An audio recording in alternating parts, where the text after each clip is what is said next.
తెలంగాణ రాజకీయాల్లో అధికార కాంగ్రెస్ పార్టీ అంతర్గత పరిస్థితులపై కొత్త చర్చ మొదలైంది. ముఖ్యమంత్రి రేవంత్ రెడ్డి ప్రభుత్వ విధానాలు, పరిపాలన నిర్ణయాలపై బీఆర్ఎస్ నాయకత్వం వరుసగా తీవ్ర విమర్శలు గుప్పిస్తున్నా ఆ విమర్శలకు అధికార పార్టీ తరపున ఆశించిన స్థాయిలో ఎదురుదాడి కనిపించడం లేదనే అభిప్రాయం రాజకీయ వర్గాల్లో వ్యక్తమవుతుంది. ముఖ్యంగా ప్రభుత్వాన్ని సమర్థిస్తూ ముఖ్యమంత్రికి అండగా నిలవాల్సిన మంత్రులే పెద్దగా స్పందించకపోవడం ఇప్పుడు రాజకీయ చర్చకు కేంద్ర బిందువయ్యింది.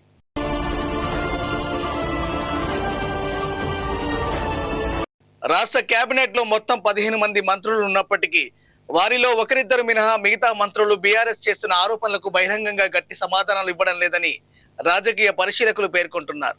ప్రతిపక్షం నుంచి రోజు వస్తున్న విమర్శలకు ప్రభుత్వం వైపు నుంచి సమన్వయంతో కూడిన స్పందన లేకపోవడం కాంగ్రెస్ లో అంతర్గత అసంతృప్తికి సంకేతమా అనే ప్రశ్నలు వినిపిస్తున్నాయి.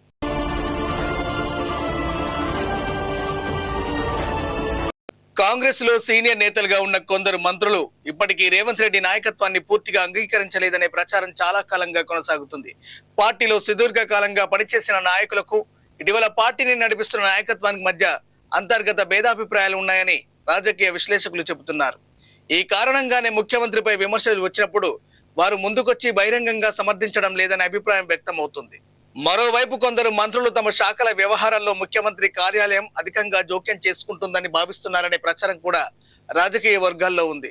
నిర్ణయాలు తీసుకునే విషయంలో పూర్తి స్వేచ్ఛ లేకపోవడం, కీలక అంశాల్లో సీఎం కార్యాలయమే తుది నిర్ణయాలు తీసుకోవడం వల్ల కొందరు మంత్రులు అసంతృప్తిగా ఉన్నారని చర్చ సాగుతుంది. ఈ కారణంగానే వారు ప్రభుత్వానికి సంబంధించిన వివాదాలపై పెద్దగా స్పందించడం లేదని విశ్లేషకులు అభిప్రాయపడుతున్నారు.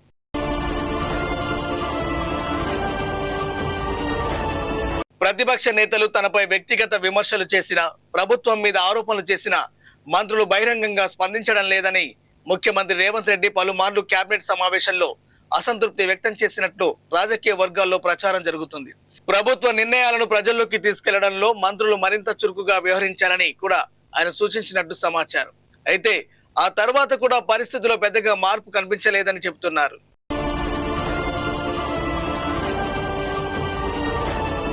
కాంగ్రెస్ ఎంపీల్లో కూడా ఇదే పరిస్థితి కనిపిస్తుందనే చర్చ ఉంది. ఎంపీ చామల కిరణ్ కుమార్ రెడ్డి మినహా మిగతా ఎంపీలు ముఖ్యమంత్రికి మద్దతుగా తరచూ మీడియా ముందుకు రావడం లేదని రాజకీయ వర్గాలు పేర్కొంటున్నాయి. కేంద్ర రాష్ట్ర రాజకీయ అంశాలపై కూడా పార్టీ తరపున సమన్వయంతో కూడిన స్పందన కనిపించడం లేదని విశ్లేషణలు వెలువడుతున్నాయి.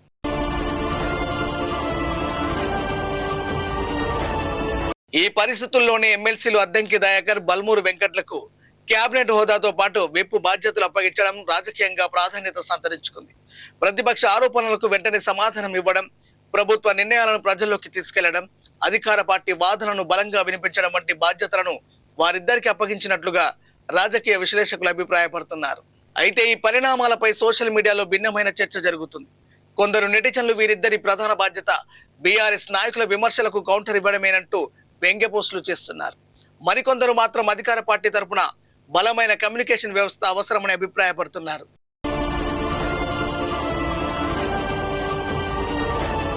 మొత్తానికి అధికార కాంగ్రెస్ పార్టీలో సమన్వయ లోపం ఉందా లేక ప్రతిపక్షం చేస్తున్న ప్రచారమేనా అన్నది పక్కన పెడితే మంత్రులు, ఎంపీలు, పార్టీ నాయకులు ముఖ్యమంత్రి రేవంత్ రెడ్డికి ఎంత మేర రాజకీయ అండగా నిలుస్తున్నారన్న అంశం మాత్రం తెలంగాణ రాజకీయాల్లో ప్రస్తుతం హాట్ టాపిక్ గా మారింది.